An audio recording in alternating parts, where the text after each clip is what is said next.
Bienvenue à notre post-it. Aujourd'hui, ce message va pour toutes les personnes qui aiment bien goûter des nouvelles choses. Alors, si tu es une de ces personnes, il faut vraiment écouter ce post-it jusqu'à la fin. Le texte qu'on va analyser ensemble, il se trouve en Psaume, chapitre 34, et le verset 9. Et il dit ainsi: « Éprouvez et constatez combien le Seigneur est bon.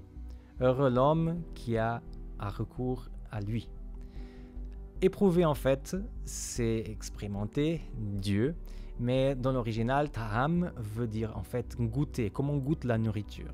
Et le texte est en train de dire qu'on devrait goûter Dieu pour voir quelle est sa saveur dans notre vie. Intéressant cette image.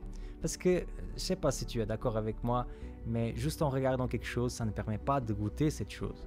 Si tu mets ici devant toi un gâteau qui a été fait avec du sucre, il y a un gâteau qui a été fait avec du sel, s'ils ont la même image extérieure, tu ne pourras pas savoir celui qui a une bonne saveur et celui qui a une saveur pas du tout bonne. En fait, c'est en goûtant qu'on arrive à découvrir exactement les choses. Et dans la vie spirituelle, c'est un peu comme ça.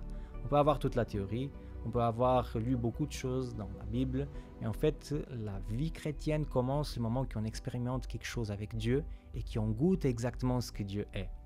Le psalmiste, en fait, il va dire qu'après avoir goûté Dieu, il a trouvé que Dieu était bon.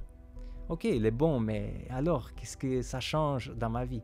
Ça change qu'en fait, si on continue à lire le texte, il dit que si on découvre que Dieu est bon, on sera heureux parce que sa bonté, ça nous permet aussi d'avoir une protection en lui. Comme un grand frère que nous protège dans la cour de l'école, qui est là et qui laisse personne nous toucher.